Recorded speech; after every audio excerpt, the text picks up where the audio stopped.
That's not a cut. That's a slice. Now this is a quack hook. Oh, Short wow. and into the right rough, headed to the trees. Oh my, that's a shank. He decided to re-tee. That's a shank. Oh, man. Hello, everyone, and welcome back to a new episode of the Two-Way Miss podcast. Man, it's been a while, but we're happy to be back. We got a lot. Oh, man, do we have stuff to talk about tonight. But we are each sort of fresh off Banksy with a big vacation, me with just a mini one as a precursor to later in July. He's back refreshed and tanned and feeling good. So we are ready to jump into man, there's a lot of stuff to talk about tonight, buddy. But anyway, how was your vacation? You look great, as always. I know we've missed everyone, but we're back, and we've got some. I think we've got some opinions on what's going on. Yeah, no, vacation was good, and to your point, yeah, we're being back. I've had multiple people reach out to me and ask what's going on with the podcast. Why haven't we heard you? So to those folks, I apologize. We're back. Vacations, trips, busy schedules. I know we've missed a few weeks here, but it's also pretty neat to see that people care enough. That is cool. To reach out. It is cool. And ask, what the deal is. So that's neat. So we appreciate anyone who's listening, downloading, watching, whatever. We appreciate that, and yeah, looking forward to get back on track because, like you said, my man, there's a lot going on. There's a lot of stuff to talk about. We're going to start with what we should be talking about, which is the U.S. Open that just finished up this past weekend at a place where, admittedly, I didn't know a lot about. Let's just sort of let's start with the venue. What were your impressions of the Country Club as a major venue? I absolutely loved it. I thought the course was amazing. Like I hope we see more of that golf course. Yeah. What specifically did you like? I don't know. I think it just had some really neat holes. And I watched most of it while on vacation, so I didn't get to, my usual sit down for just 12 hours straight and just watch. It was a little broken up of when I was able to watch and see, but I don't know. The golf course just looked awesome, and I think it played tough, but I think it was fair. That's always kind of a question mark for U.S. Opens.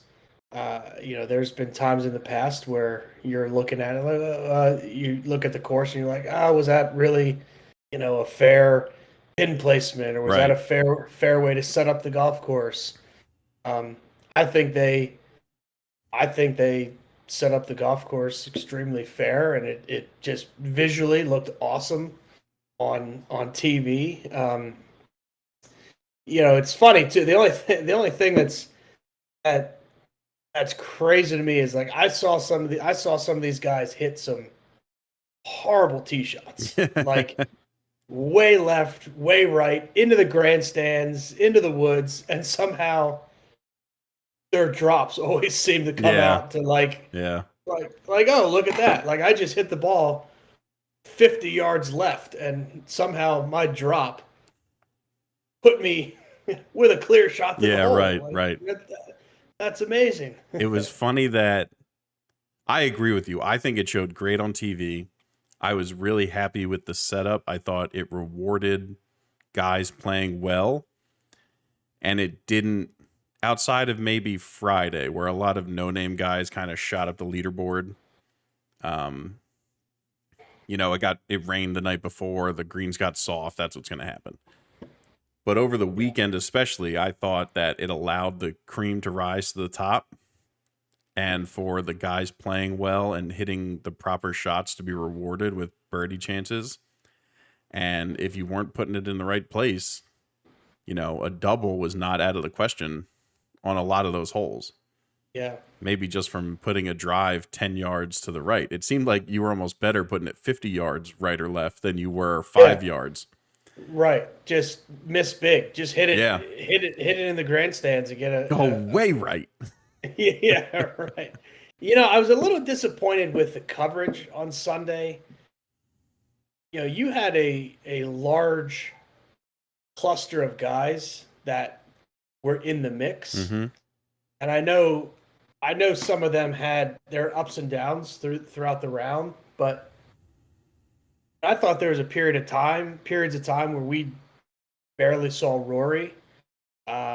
You know, there was like Sam Burns. You didn't see him a lot, and I'm not a Keegan guy, but you know, Keegan was around. He got off to a bad start, but then brought it back later as round. But you didn't see any of that. I know that, and I know the tour's coverage of tournaments has taken heat for that in the past, where like you don't see these guys, you're not seeing these guys play. You got 8,000 cameras out there. You know, why aren't we seeing more people hit shots? So, I don't know. I thought that was a little disappointing on a Sunday. I think some of those guys probably deserve to get a little more TV time than they did. But overall, it was an awesome week. Very surprising winner, I think. Yeah, I think You know, that flag stick thing is driving me crazy, but you know, it worked out. And what was it 9 years ago? That's right. Won the amateur on that. Yeah, on which that is pretty golf course. crazy. So Yeah. I think to wrap up the course, I was very pleased with it. I thought the setup was, like you said, fair, but also challenging. I'm sure there are people out there who would have liked it to be firmer or whatever. I think the USGA and Mike Wan have sort of made it a point that they're not setting up US Opens like they did 20 years ago. They're not allowing these courses to be anywhere close to getting away from them, where plus 2 is going to be third place, or plus 1 or plus 2 is going to win the tournament. I think we're past that era of US Opens, and for better or worse, that's how it's going. I heard someone say they're kind of, if they keep going down this road, the PGA and the US Open might start to sort of meld together in their mind. If they're sort of the same kind of setup, they have the same kind of score winning, you know, the venues look the same, things like that. I'll be interested to see how they take that feedback moving forward. I think there's a bunch of great courses coming up for the US Open. So Yeah, I don't think we have to worry about the quality of courses.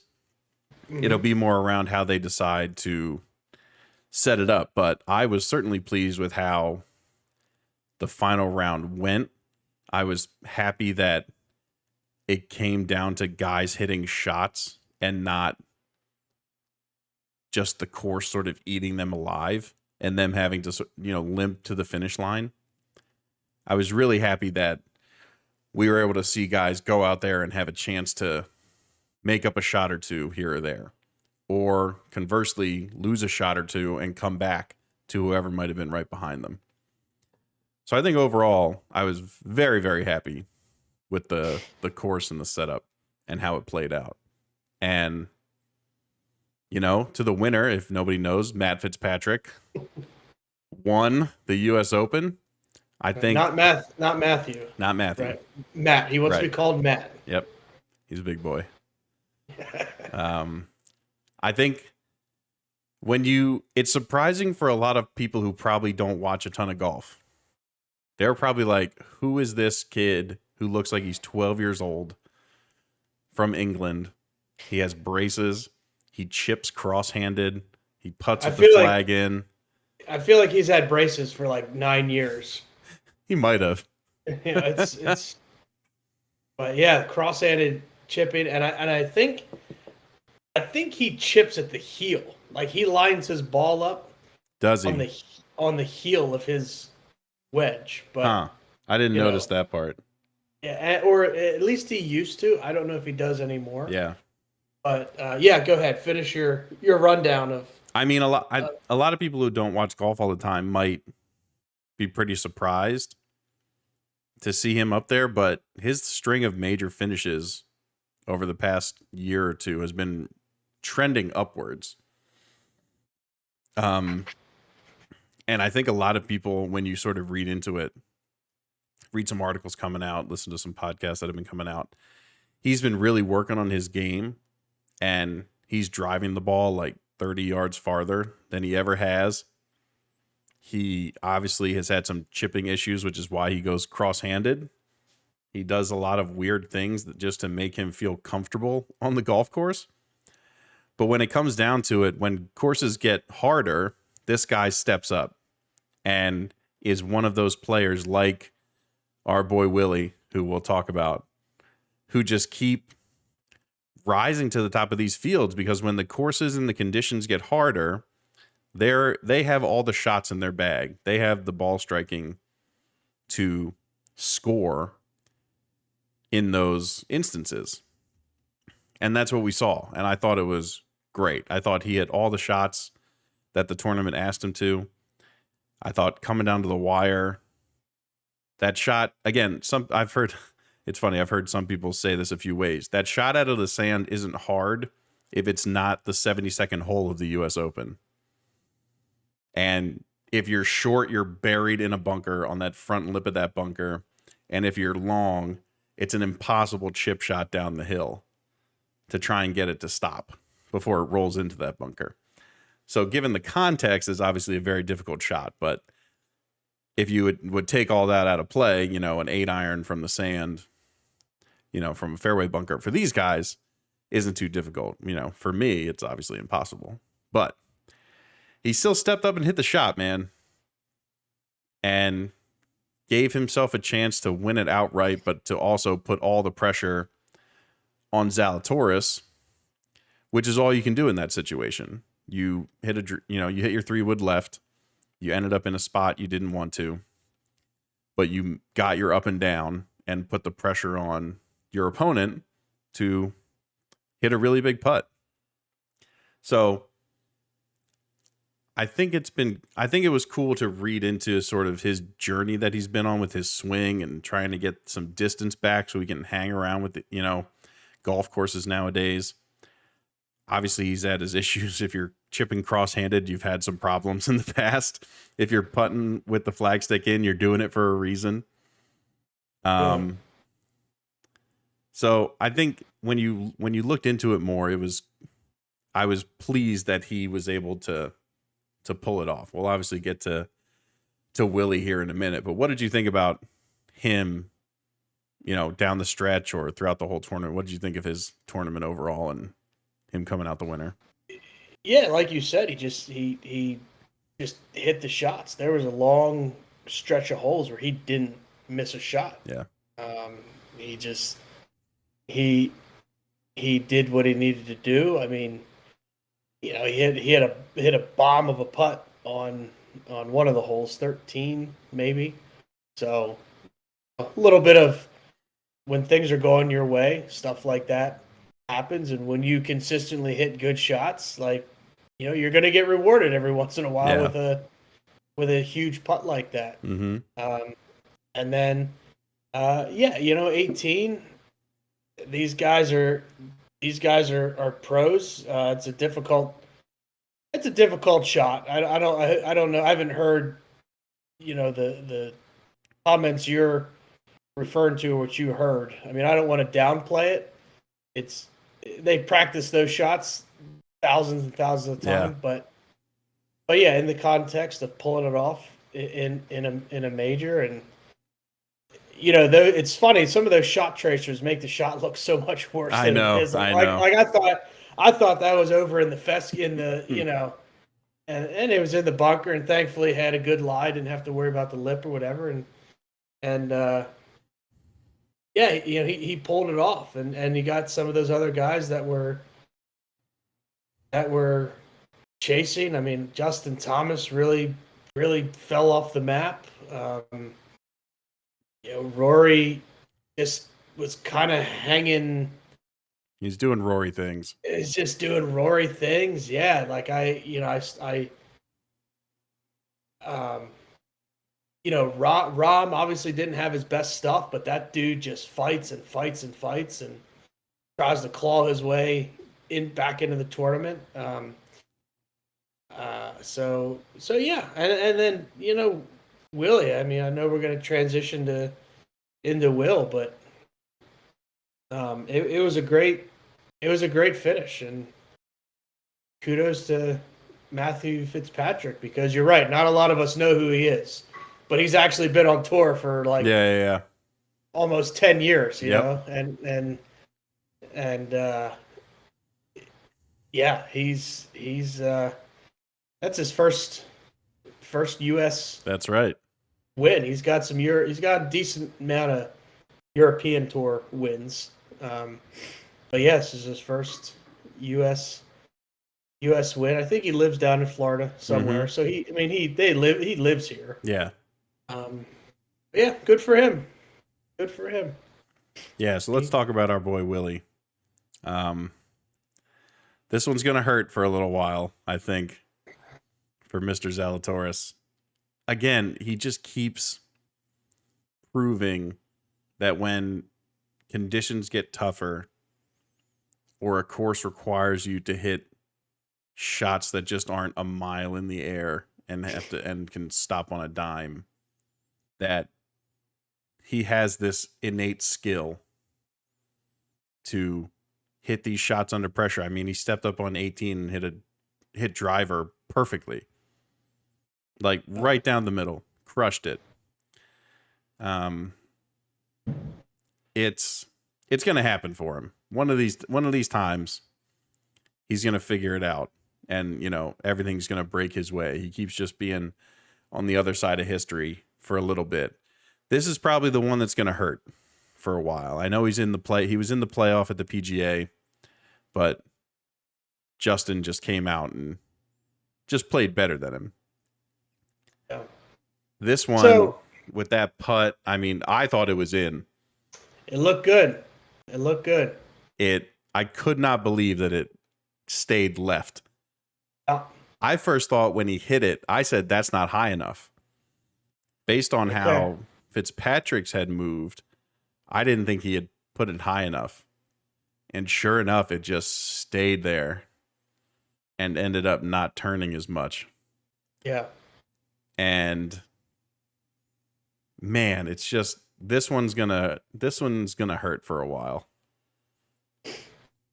But he just keeps doing it, man. He just keeps stepping up in these tournaments and hitting all the shots that he needs to and staying around and like scoring and not just sort of puttering in or shooting 4 under in the last, on the last day to sort of go from 12th to 5th. He's battling up there to stay in the top 3 or 2, all those things.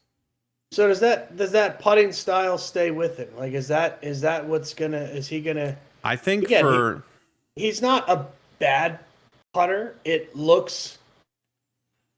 doesn't look great sometimes. I'm not. It looks uncomfortable sometimes. I mean, the grip all the way up the forearm. And again, who knows? I mean, technically, that's still anchoring it. Like, you're not supposed to be anchoring. It's going to go away at some point, if I had to guess. You're not supposed to be anchoring these clubs to your body, and that is anchoring the club to your foot, which it's weird. That rule is in place of not anchoring clubs to your body, but yet that's what they're doing. So the anchor to the forearm with the claw grip, that combination, I don't know. And boy, when they slow-mo those short putts with that figure 8, that's something to watch, man. Yeah, it doesn't make anyone feel good, but I think it's one of those things where he's figured out a way to somehow take whatever tension he feels, or whatever yips he had, that motion gets rid of it. I'm not saying he's a great putter from short distance because he really only uses that figure eight for the shorties. Right. And that's obviously where he has the most problems. Like we saw him almost miss a putt, miss the ball with a putter a few months ago on a short little putt. So he's figured out that whatever that motion is takes that yip out of his putting stroke. So regardless of how it looks or, how it used to look, it's working for him. And he's not missing as many of them as badly. And he's, by all accounts, he seems to be a pretty good medium to long range putter. Mm-hmm. That sort of yip isn't a thing on the longer putts or the medium range putts. And he puts some good strokes on the ball. But he's just such a ball striker that it's like you said, the more times you put yourself within 10 feet or 12 feet, stuff is going to start falling a lot. And he continues to prove that circle that he's aiming at is a lot smaller than a lot of the other guys. He has the ability to put it within a 6-foot circle where a lot of these guys are looking at 10 or 15-foot circles to these pins. And he's not afraid to go after him either. Right. Because he knows he can hit the shot that's necessary to get it there. And I just think that this one's going to sting. It'll be really interesting how he bounces back from it. I don't think he's going to be a guy that's going to win a lot of PGA tournaments. Because I think the way the PGA Tour is usually set up on a week-to-week basis is not conducive for his skill set to rise. But when it gets hard and when you have these major championship setups, we're going to see this guy's name on leaderboards for a long time. And I wouldn't be shocked if he gets 2 of them in the next couple years. What do you think? Yeah, I mean, it's hard to argue with you there. I mean, you make really really valid points, and yeah, I mean, he just keeps sticking it close. Do you think there's anything stopping him from doing it? What do you think? What do you think, if anything, sort of takes him off this path?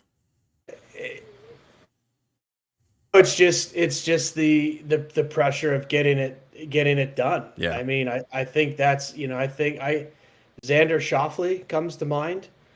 Not so much recently, but in years past, there's a guy that's been there a lot and can't close, so, I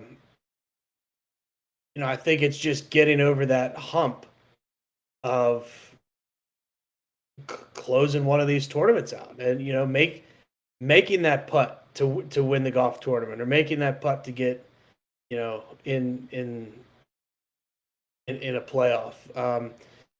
As far as not accumulating a lot of PGA Tour wins, it's an interesting point. I guess I haven't thought about it that much. I'm still feeling my way around, Will. I mean, I guess we've really talked about him a lot more than I thought we would be talking about him these last. We didn't know months. his name last year, I bet you. Yeah. So yeah, I think he's definitely going to win. I think he's going to win a major in the next couple years for sure. You just got to get one week and put it all together. I mean, I don't trust that figure eight for those short ones, but apparently he does. I just think I feel like it's just too difficult to consistently square up the putter face coming through with that motion. You can, either pull it or push it, but did he come up with that on his own? Or I don't know. I don't know. Is there a coach somewhere that acts this whole? Yeah, I don't know. We're gonna have to figure that out someday. Squiggling the putter around before I don't know. But I'm gonna guess that no coach would want to be associated with that. Yeah, nobody's gonna step up and take credit for that. Step forward. Yeah, it's like if you just right. if you just do this with your, So yeah, it'll be interesting, and who knows? I mean, it's not being talked about now as much, but that whole putter situation, you're right. If that does go away, where do some of these guys go? Um, go from here, and he's probably the most prominent player right now, other than maybe Bryson, who we haven't really seen much, but Willie's there all the time. If then all of a sudden it's like, hey, you can't lock that to your forearm anymore. Right. You need to do something else. And it's like, whoa, well, That's where okay. it'll get interesting. If in the next year or two they follow through on what Rory has already said, that they're going to try and get rid of this arm lock putting. Yeah. They should. He'd be very much in like a Keegan, Adam Scott situation that hopefully he can get one before then, because I think if after they do that, he's going to be in the wilderness. Yeah. Putting wise, I think the shot making and the ball striking is not going anywhere, but that's what we saw with Adam Scott and Keegan Bradley. They just lost the ability to putt for a year and a half. Yep. And that would really suck for Will, considering how well he's playing. Yeah. So yeah, we'll see. I don't know if the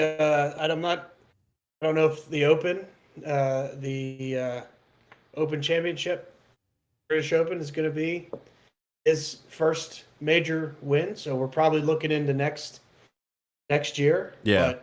But definitely somebody to keep your eye on. I mean, he's earned it. He's earned it that we were, like I said, we're talking about him a lot more than I thought we would be. Yeah, that's for sure. I mean, but it's good. I think it's great that he's been able to keep it up. It would have been really easy to just say he was a flash in the pan at that Masters where he finishes runner up. Yeah. And we might never, I think we even thought this. We were like, are we ever going to see this guy's name on a leaderboard of a Master ever again? I'm sure you could go back to that Masters podcast and hear us say something probably almost to the letter of what we just said. Yeah. And he keeps doing it, man. As a young, I mean, he's older than you think. He's 25, I think. But he continues to put it together on these tough courses, on, what's supposed to be the toughest setups. He keeps doing it. So I really hope he gets one before the putting thing has to go away. Because, yeah, after that, it's not going to be pretty. That's going to be tough for him. But overall, another great major. Great, Sunday was a great watch. The course, showed well on TV. Another A+ major, I think. Yep, agreed. All right. Here we go. Should we get into the absolute craziness? I guess we can touch on it. Where do we even start? I don't know. So, I guess let's just go in chronological order. We spoke, the last time we had a podcast was earlier this month. Had they announced that DJ was definitely in? In what? Do you remember? In what? That was playing Live. I just know February 29th was his, I'm fully committed to the PGA. Okay. So last time we talked, he was on the list. So we knew that. So that's good. So we've already discussed DJ. But the thing finally happened. Yeah. It sure did. The fireballs taking on. Well, yeah, that's a whole nother part of it, right? The Bombers. Yeah, the clip art logos and the terrible team names and this draft party that no one was allowed to go to or watch. I will say I tuned in on YouTube to a bit of the first round. Yep. Yeah, you had to. Yeah. You had to at least see what it was going to look like. On the plus side, very few commercials. Almost none. So you got to see a lot of golf shots, which is good. from people that you've never heard of. Right. So, to answer your question, yes, we can pause. We're good. So, I did tune in. Like you said, no, being on YouTube, like some ads here and there, but no commercial load, as it were. The announcers, man, they really were riding hard. Oof. They were really trying to play up these guys that no one's ever heard of. Do we know who the announcers are? So it was Arlo White, who does soccer usually. Okay. The on-course guy was Jerry Foltz, who does he's done PGA Tour stuff. I'm sure you'd recognize him if you saw him. Yeah. And would recognize his voice. Does a lot of LPGA stuff as well. And is generally a pretty respected guy from all accounts that I heard. But man, he was he was riding hard. He was playing up a lot of these guys, especially when they announced Bryson and P. Reed. He said fan favorite Patrick Reed. And it's like, whoa, okay. Okay. Let's ease up on the hype train there, Jerry. That was one of Reed's stipulations. Yeah. He got to write his cue cards. No, his wife did probably. Yeah. So I thought they had this whole like full side leaderboard on the side that was all color coded. It looked like a 4-year-old had done it. Yeah. Again, you saw a lot of golf. I'll give it credit. They showed a lot of golf, which is easy to do when you have no advertising partners, so you have nothing to advertise. Yeah. So you're able to show a lot of golf. It's not good golf. And you just can't get me excited even if Charles Schwartzel is playing well. You're just not going to get me into it if that's your headline. So I think overall underwhelming. Did you get a chance to see any of it? I watched a little bit. Okay. What were your impressions? You know, the team names are ridiculous. Horrible. You know, I kind of tuned in to I kind of wanted to watch Phil hit a golf shot for the first time in, you know, who knows how long. So, yeah, you know, the course is the course looked gross. Yeah, it was terrible. I mean, it didn't. Now again, this is their first one. You know, I'm assuming they'll make improvements as they go. You know, I'm still trying to wrap my head around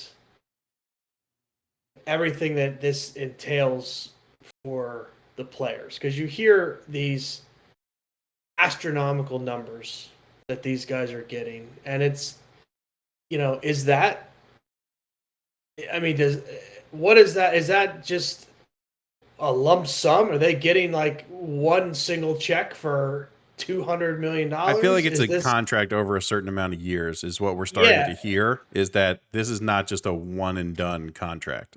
Yeah. So like, you know, these guys locked in for the next 10 years. I don't think we've heard a number on the years yet. Okay. But it's not one, and it's probably more than 3.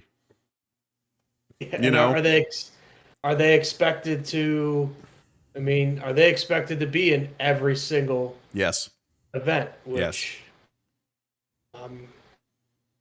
yes. I'm assuming that. Yeah. So let's get into that. Let's wrap up. The course was terrible. The course sucked. The coverage was. It's obviously they're going to refine it. They have enough money that they're going to figure out the production side of it, because when you can just throw money at something, you're going to figure out how to get it to a good spot. Right. It's not going to make the quality of golf any better, or the team names were, better. Yeah. But I'm sure from a production standpoint, they'll figure it out. I won't be tuning into anymore. I have no desire to just not follow it on Twitter.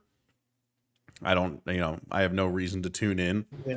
Um, And these guys they're not playing for anything. Like you're literally tuning in to it's watch just them. to watch rich guys make more money.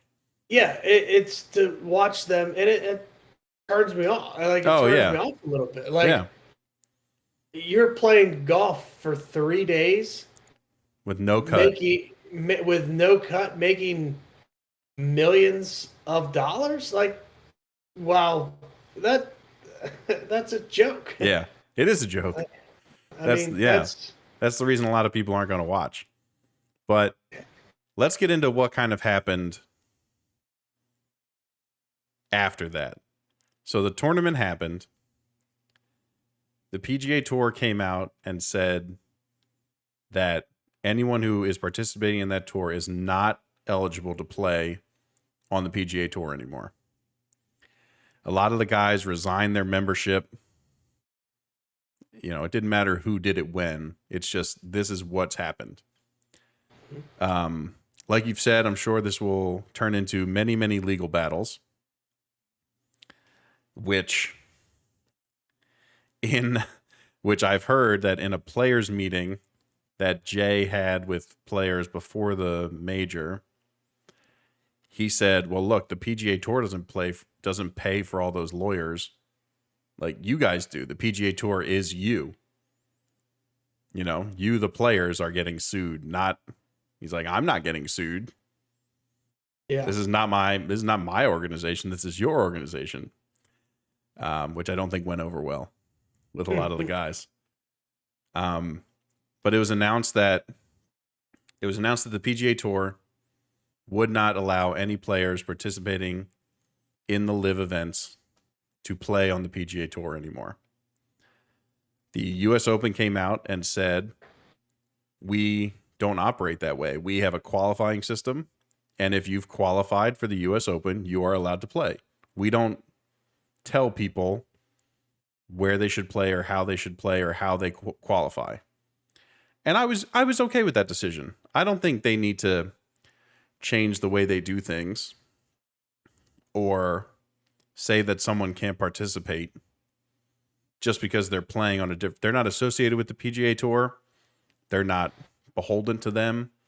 So I thought what the US Open said was exactly right. We have a qualifying system, and anyone who qualifies for our tournament is allowed to play. What did you think of that? Let's just start with that. What did you think of that decision, and what did you think about the PGA Tour coming out and finally saying that if you participate in this, you are no longer allowed to play? Because this is something we've been talking about for a long time. I think the PGA Tour did what they had to do. Yeah. I mean, and they couldn't go back on it now. Right. I mean, the issue is these guys keep jumping ship. Now, your core, I mean, we have that young talent coming up that I think can still make golf exciting. You hope Rory keeps playing well and will play in tournaments, and Spieth and Morikawa. I don't know if what the PGA Tour has to is what's their doomsday scenario, right? Like if all these guys just and you see, and I think the unsettling part of this is you have guys that are like, absolutely not. I'm PGA Tour all the way. I'm committed to the PGA Tour. And, a couple months later, a couple weeks later, a couple days later, it's like, I'm going to go play for the Live Golf. Yep. See, bye guys. Yep. Like that's what I think the PGA Tour took the first step. They said they were going to do it. They did it. They had to do it. You gotta save face. But I think they also need to discuss what does our doomsday scenario look like if And so Rory jumps ship, if Right. Spieth jumps ship, Yeah. So we don't know that part. We know they're taking a certain step towards trying to entice these players to stay. And I think we'll get to that. I want to kind of stay on our timeline of things. Yeah. just so we can take everyone who's listening or watching through the steps that have happened in the past couple weeks. So the PGA Tour comes out and says, you cannot play on our tour if you play on this Live Series. The US Open comes out and says, we cannot disqualify anyone if they've qualified, properly for this tournament. I'm okay with that. Yep, Because me too. they're right. I'm okay with that. Yep, nothing wrong with that at all. It comes out, I guess, when exactly did it come out? Was it before the US Open started? For Bryson and P. Reed? I think Bryson. I'm not sure if. Anyway, I think towards the end of the Live tournament / before the US Open started, it was announced by Live that Bryson DeChambeau and Patrick Reed would be jumping ship from the PGA Tour to play in the Live Golf Series. They did not participate in the first event. We expect to see them in Portland at the second event. Bryson did participate in the US Open. Did Patrick Reed play in the US Open? He did. Okay. I don't even remember seeing his name anywhere near a leaderboard. So there you go. So again, two big PGA Tour sort of villains off the board. People watched Bryson as just an entertainment factor. And people tuned into Reed to see when he would cheat again. So presumably they can now go do all the things they want to do with all this Saudi money lining their pockets. So the US Open happens. The Canadian Open happens. Rory wins it. It's a crazy scene. Everyone's like, "Oh, this shows how great the PGA Tour is. Look at all the fan interest. Look at the champion." It was kind of a dream scenario for the PGA Tour to have Rory win like a national open, which has been around for a long time, which is also sponsored by RBC, who just lost their biggest name to Live. And they sponsored 2 PGA Tour events, this and the Heritage. Mm-hmm. So I think a huge sort of perceived win for them. I'm happy for Rory. I'm glad he can win something. I don't really care if he wins the Canadian Open, if I'm going to be honest. I'd like to see him win a major again. So he can win as many PGA Tour events or Canadian Opens as he wants to. So that happens. The US Open happens, which is a great championship, like we just talked about. After the US Open is done, it is announced, or it's reported, that Brooks Koepka has now jumped ship to join his brother on the Live Golf Tour. And Eamon Lynch comes out with an article that says he's spoken to sources who, are very close to Brooks, and that in his personal conversations for the past little while, he's been very down. He said, "I'm not going." And so obviously they met a number. Brooks had a number in his head and said, unless they get to that number, I'm not going. And they got to that number. Whatever that number is, we don't know yet. I'm sure, in the coming weeks, it will get figured out. But here's a 4-time major winner / a guy who has said for a long time, I don't care about week-to-week tournaments on the PGA Tour. I only care about majors. And I don't know if I fully had the time to process how I feel about this one. Do you have any, what's your opinion on this? Because I don't know if I haven't fully processed this, and I don't think I have a good opinion on it yet. Yeah, I heard a theory that probably swayed Brooks's decision. I guess he is still having uh, significant trouble with his knee Okay. and may need um, more procedures on that knee. And, one theory is out there. It's like, hey, you know, depending on how these knee procedures go, he might not ever get back to where he was playing. So take the money and be done with it. Like make sure you're Yep. financially set up for the rest of your life, because your golf game is going downhill because you can't get this knee right. Yeah. That's. It's not out of the realm of possibilities. I mean, it's a theory, but yeah, I mean, the guy said multiple times, I don't care about week to week tournaments. So now he's just going to go not care about live tournaments and just make a truckload of money. And, majors obviously aren't that important to him, because I don't know if all of the majors are going to allow, how are they going to qualify? Other than the U.S. Open, how are these guys going to qualify? So breaking news that I just saw on Twitter, the Open Championship has said that if they participate in the live events, they can still play the tournament. I saw that. Yep. The Masters has not come out with anything yet, and neither has the PGA. But how are they going to continue to qualify? So here's the biggest thing. Currently, live golf events do not have OWGR points associated with them. Mm-hmm.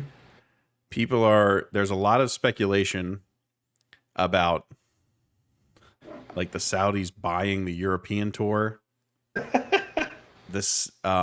Or they will use their association with the Asian tour to give them the credibility to say that these tournaments should have OWGR rankings. Because the Asian tour has those, but there hasn't been a decision made if the live events will have them or not.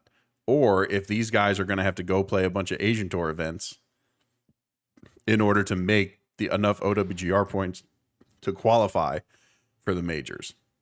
So that's like the sort of next big shoe to drop, is how are these live events going to allow, like you said, these top players to qualify for the majors. So obviously we'll keep everyone up to date as more and more information about that comes out. But as of right now, nothing. They don't have any way to do it outside of U.S. Open qualifying. Yeah, it's just tough, because you put the scenario in your perspective with your job. Like, if somebody came to you and said, "Hey, you're going to do the exact same thing you're doing now, but instead of doing it 5 days a week, you're only going to have to go to work 3 days a week, and instead of having to, PGA Tour guys, they play in a bunch of tournaments a year. Like, you're gonna have to put in less time. Oh, and by the way, we're gonna quadruple your salary." And you're right. I think these numbers are just, these guys are just getting numbers that they can't. Yeah. Say. So here's the thing. So far, I'm not surprised by any of the guys who have jumped ship. And what I mean by that is, none of these guys strike me, or I mean, obviously, because they've decided to do it, none of these guys have, they aren't guys who wouldn't go for the money. I think that's the best way to put it. No one who I think, or at least in my head, we obviously don't know any of them personally, but no one whose public perception is that he's just like, of course he would, because at some point the money is going to entice him. Brooks, P. Reed, Bryson, DJ, Phil, None of those guys shock me that they just took the money. None of them. Ian Poulter, Lee Westwood, Graham McDowell, Sergio. Yeah. None so far, no one has surprised me. If you went and told me that a guy like Will Zalatoris is going to jump next, that would shock me. Justin Thomas. Yep. A Justin Thomas, a Spieth, a Morikawa, a Rahm. You know, obviously Rory. I don't think that's going to happen at this point. But, you know, I think that's been the biggest thing. The names continue to get bigger and bigger. Brooks is a name in golf. Of course, he hasn't won anything in a while, so he's not the name he was 4 years ago. But Brooks Koepka is a name. And him and DJ, along with the likes of a Bryson, people will tune in to watch that. For how long, we don't know. Yeah. No one knows. But it's been interesting to think that none of the names so far have been shocking in terms of who I think these guys are. Right. Agreed. Does it suck? Like, yeah. Like I'll tune into Brooks playing a major championship. You know, that'll get me watching for a couple holes. Patrick and Bryson, I could care less. DJ, it's always fun to turn on DJ every once in a while if he's driving the ball the way he can and just watch those little baby fades go 340 yards. But none of these guys are going to glue me to my computer screen on YouTube to watch an entire no-cut 54-hole event where there's no stakes whatsoever. Yeah, strictly paying. You can't drum up enough fake drama for anyone to care about these things. Yeah. And I'm sure we'll hear more names. I mean, Abe Answer announced he's going. Yep. I don't know if there's been any other sort of. I'm hearing a lot of like Victor Hovland, which I think would be a big loss for the PGA Tour. Again, he's not playing the way like a Morikawa. I've heard Matt Wolff as a name that's out there. That's two young guys who the PGA Tour was putting a lot of chips in their basket. Yeah. Wolff and Hovland obviously have not accomplished the same things that Morikawa has in their short amount of time on the tour.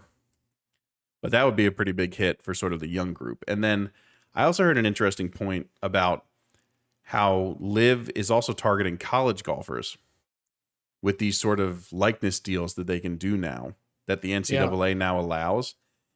And the one podcast I was listening to was like, well, what happens if LIV Golf scoops up the next 3 generations of college golfers and they never touch the Korn Ferry or the PGA Tour? Yeah. Because they're just like, we'll give you $4 million now. And then when you turn pro, we'll give you 10. Yep. Right off the bat. Guaranteed. Yep. Guaranteed. And you can come play every week. And if you win, you make another $4 million. Uh-huh. And there's no cut. And what if they just scoop up the next 3 generations of golfers? That would not be good. No. So that's like you said, that's when you get into the sort of that doomsday scenario for the PGA Tour, which we're not in yet. We're not there yet. Not yet. But I guarantee you they're discussing. Oh, I'm sure. So the last part of our little timeline here. The PGA Tour announces that a number of fall series events and other elevated, for those of you listening to the podcast, I'm using air quotes, elevated tournaments will now be receiving much, much larger purses. So I think they said like the Memorial is now getting like a $15 million purse. The API is getting an increased purse. The match play. I'll look up the list here in a second, but these sort of elevated tournaments are receiving a huge bump in the purses. And then also they're going to be putting together some fall series of events that essentially are just going to pay a lot of money. And it's all in order to try and keep the top guys around. And those will be no cuts too, I think. Right. That's exactly right. Yep. So. Yep. Sort of like the WGCs.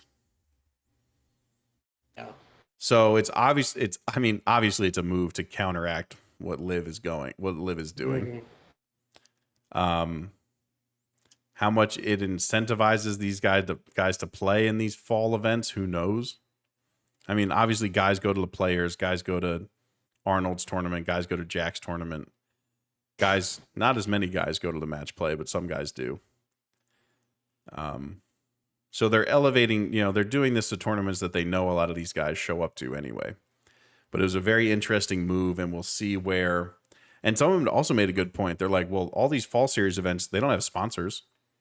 Like, who's doing this? Where are they going to be? Who's sponsoring? Mm-hmm. So obviously a lot of kinks to be worked out. But a very obvious, not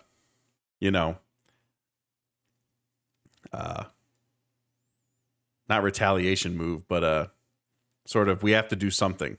We have to do something. Yeah. Because the pull that this money has seems to be infinite. Yeah. Probably more than they expected. The PGA I'm sure. Tour. Probably a little bit more than they expected. So I think their wheels are turning to figure this out quick. Because as soon as a guy leaves, like as of now, that's it. They're gone. And yep. So they need to get this information out quick. They need to get things set up quick because, more and more guys just keep jumping. They're automatically done with the PGA Tour. So, I think they'll continue to have players meetings and provide extra incentives and just try and say, hey guys, like, we hear you, like, we understand the outside pressures, but like, just stick with us. Yeah. Like, yep.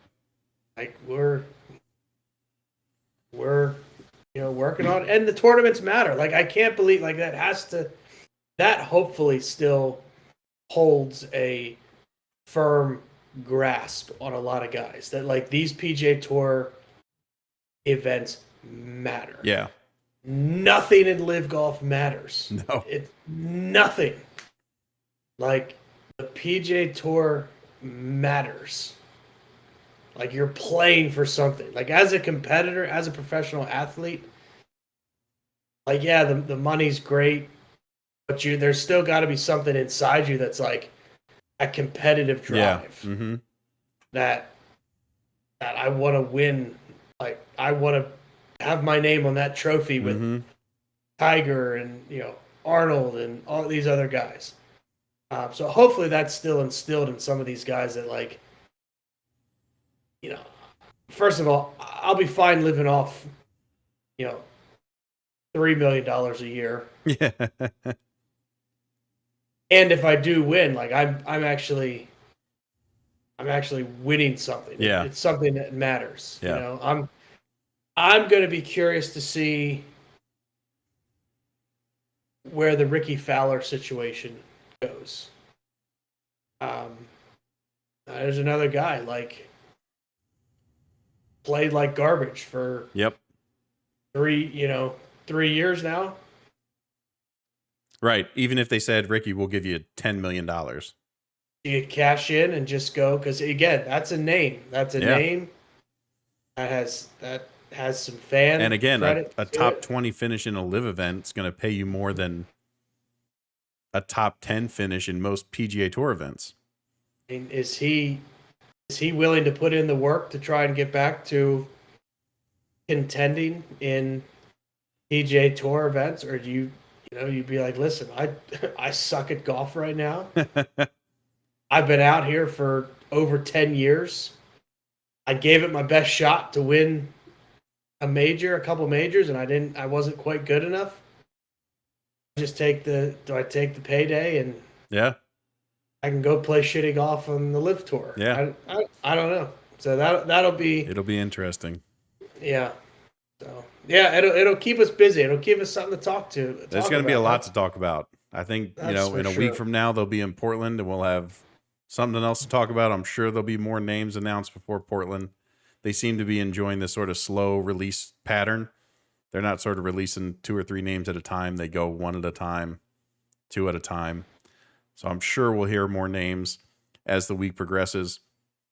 Lots more stuff to talk about from Live perspective. We got the Open Championship coming up in a few weeks. We'll have more PGA Tour tournaments to talk about. So lots of good stuff coming up. I promise we will be more consistent in the coming weeks. We obviously had school ending, summer starting, vacations. We appreciate everyone out there hanging with us. We appreciate you checking in on us to make sure that we're okay. I promise we're okay. I promise we still talk about golf all the time, even if it's not on the podcast. But now we'll be doing it for your listening and viewing pleasures. So make sure you subscribe to the YouTube channel. We are 1 subscriber away from 20, which is huge. So we appreciate everyone out there tuning into the YouTube videos. Subscribe to the YouTube channel so you don't miss any episodes, not only of this podcast, but also Fixated, our other podcasts on the network. Follow us on Twitter at the Two Way Miss. Keep up to date on our thoughts about the golf stuff going on. And then, follow us or, subscribe to us wherever you get your podcasts. We appreciate everyone out there listening, seeing some really great download numbers on the podcast. So thank you everyone out there for listening to the podcast as well as watching the YouTube vids. We will be back next week to talk more golf, more in the world of golf. I'm sure we'll have more news to talk about, but Banksy, good to be back. Good to see you. Good to hear you. Everyone have a good rest of their night, and we'll talk to you next week. All right. Swing hard, everyone. Oh, it's not a cut. That's a slice. Now this is a quack hook. Oh, Short wow. and into the right rough, headed to the trees. Oh my, that's a shank. He decided to re-tee. That's a shank.